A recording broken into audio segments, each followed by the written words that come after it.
What year were you born? Comment down below. I was born in 1985. So I'm an 80s baby, of course. I came up around the time of NES, Sega Genesis, cassette tapes, VCRs or VHSs, whatever terminology you want to use. I came up around that time period, and there were no computers, and if there were computers, they were very complicated, and they weren't in every household, unless you were like rich. You remember the box computers, those computers there? The old Macintosh, before they came out with Mac, so they started calling it Mac. Used to be called Macintosh. The Whiz Kid, the little bitty toy that we would play with back in the 80s that, taught us our ABCs and how to count and shapes and all those different things. Those are the things I grew up on. There's a generation that grew up with something different. Social media. Gen Z literally was born with a phone in their hands. Facebook, Instagram, TikTok, just to name a few. I started using social media back in 2006. I grew up in a household that didn't have computers, by the way. I was raised by old people. I was raised by my great-grandparents. They didn't believe in computers. They didn't believe in anything like that. But I stumbled upon social media with my my brother-in-law's computer. My wife, who I was dating at the time, he had MySpace. So I remember going in his room one day and creating a MySpace account. And MySpace, I remember it like it was yesterday. You could decorate your page, have your favorite top, I think 5 or 10 friends, and attach a theme song that represented you. It was it back in the day. So for you kids, which I know it's not a lot of younger people that watch this channel, y'all have no idea what you missed out on. MySpace was that place. Tom was that guy. Before there was the Zuckerberg, there was Tom. Y'all remember Tom, right? That one profile picture he had, we always seen of him looking back. You know what I'm saying? Like with the whiteboard in the background. Yeah, like that's the only picture he ever took. Yeah, Facebook, MySpace was definitely started all of this social media craze that we see today. And as time went on, more and more platforms started arising, and I signed up for all of them. I signed up for this platform called MocoSpace. I don't know if anybody remembers that or not. It was kind of like MySpace. It was for dating for the most part. And of course, like I said, Facebook developed into what it developed in, and Instagram, etc. It's 2025, and I've been using these platforms for almost 20 years. And it dawned on me not long ago. I used to be so creative. I loved to talk about this with people. When I was in high school, I wrote poetry, I drew, I wrote music. My children, they have these same characteristics. My son, my oldest son, he draws digitally, and he can make music. He doesn't utilize social media a lot. He only utilizes Twitter. But for me, I found myself losing a lot of the gifts that I had because of the social media addiction. that I never really wanted to admit that I had. Now, 9 out of 10 people are not going to admit that they have social media addiction. If you feel like you can't go a day without checking your social media, you have an addiction. If you post a picture or a status and you start getting antsy for a reply or some sort of action behind that, you got an addiction. There's literally like psychology behind social media usage and how it affects our brains on a day-to-day basis. It releases large amounts of dopamine in our brains,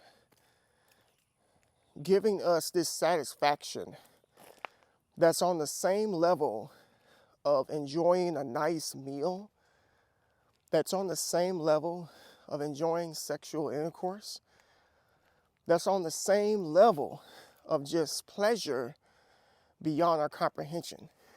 Nobody ever thinks about social media in that manner, but it begs the question, why can't we just stop today? Why? Because it's an addiction, folks. And anything that is an addiction is not going to be easy to stop. You can take a heroin addict and, try to get them some help to a facility. Take them to a facility and say, look, you're going to have some terrible withdrawals. You're going to be sick. You're going to be irritable. You're going to be angry. But you'll get through it. And that first couple of weeks or so, those symptoms are going to be hellish on them, and they are going to feel it. They're going to feel awful. But after so long of not being on any of that stuff, they are going to feel amazing. They're going to feel like their old self again because they have detoxified themselves, from the help of the facility, of course, from all of that nasty stuff that plagued their body and that gave them that addiction that they couldn't kick. Some people might think that's a bit of an extreme example, drug use, of course. But I don't know, really, is it? When we think about the suppression of the things and the characteristics that we possess that social media causes, that's damaging. If being on social media crushes our objectives of the day from us getting things done, if it distorts our view of life, like it does, because everyone tends to compare themselves to each other on social media, if it stops you from being creative, it just really makes you feel like a worker ant. Like all you can do is go to a 9-to-5. All you can do is just open up your phone and live a very standardized life, because you don't know what it feels like to be without your phone.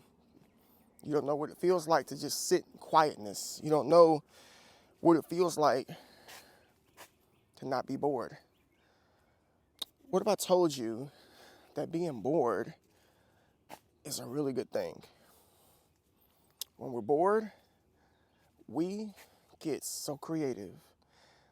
The endorphins and the juices get to flowing, and your mind starts to do things that you didn't think it was capable of because it's not occupied by you being on your phone. Some people don't like to be without social media because they think they're missing out. Let me tell you something. The only thing that you're missing out on social media is drama, unnecessary information, a news feed that doesn't feed you the right things, that feeds you a diet of toxicity, that gives you no type of mental clarity, but just clouds your judgment and constantly makes you feel compared to people. You got 1,000 people on your friend list that you don't even know,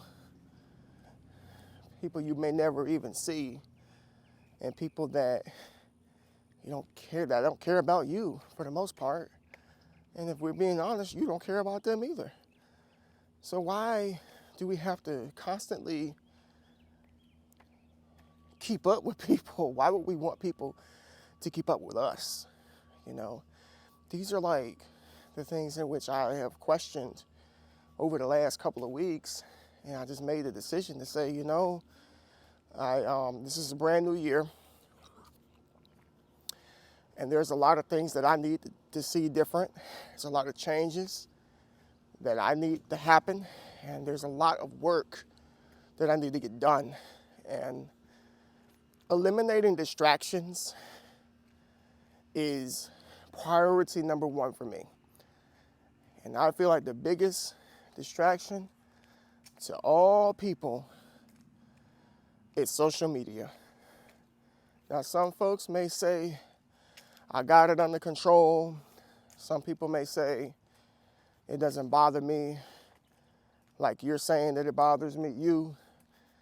I think you're wrong. And you know, human civilization, many years ago, not even that long ago, honestly, they survived just fine without checking inboxes all day. You know, the fact that people didn't have access to you so easily, and life was just fine. You know, like now, if I can talk to anybody like that, all I gotta do is just look them up and DM them, and boom. There used to be a time where you couldn't get to anybody that fast. You just couldn't. If you didn't know their phone number and you didn't have their address, you could not get in contact with somebody. You just couldn't. Some people may see that as a disadvantage, but I feel if somebody is somebody to you, they'll find you one way or another. Like if you're my friend, you should already have my number. You should already know where I live. I'm not hard to find. But if you don't have my phone number or my address, what are we really doing? You know, who are you? Because the people that even now, the people that we care about the most, they have that information, right? They have that information because these are our friends. These are people that we actually care about, that care about us. These are people we want in our life. Why not just let them have access to you versus 500, 1,000, 10,000, whatever platform you're on? Why let all of those people have easy access to you? Just a DM away, just a comment away, just a like away. Like, it's a real question because, again, if you were in trouble financially, how many people on social media would help you? How many of them would come to your rescue? How many of them would send you $2,000, $3,000, $4,000 to help you get out of your jam?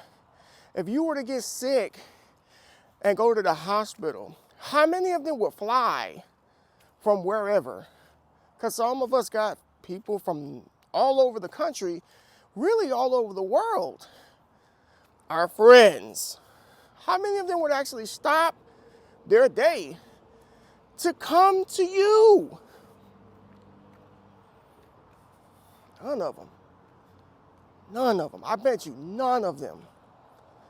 You know, these are like the questions that I had to ask myself, which is why I've just decided to take myself out of the equation. I've deactivated all of my social media. You cannot reach me. You cannot reach me if you don't have my phone number. You cannot reach me if you're not local and you don't know where I be. You can't. Like, the only way people will be able to see me really is here and people that know me, who have my information, and that's it. Some of you might be like, well, you're using YouTube. YouTube is social media, right? Some would say yes, some would say no. But the difference is that here on YouTube, it's not as addictive as something like TikTok. It's not as addictive as this something like Facebook or Instagram. You can actually make YouTube serve you, okay? Most of the videos that I consume are educational videos. I don't really watch a lot of entertainment because I just feel like that's a waste of time. No offense to anybody that likes to, sports and comedy and stuff. Do you. But for me, at this point in my life, I don't have any time to waste. So I'm trying to learn as much as I can to elevate myself and my family.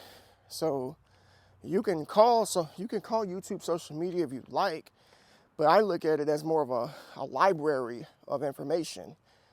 Facebook, I can't say the same for that. It's just a bunch of whining people on Facebook, family members, people I know, crying about the politics and crying about stuff that's going on in the country and telling us about their day and how life sucks. Not trying to sound insensitive, but I don't care.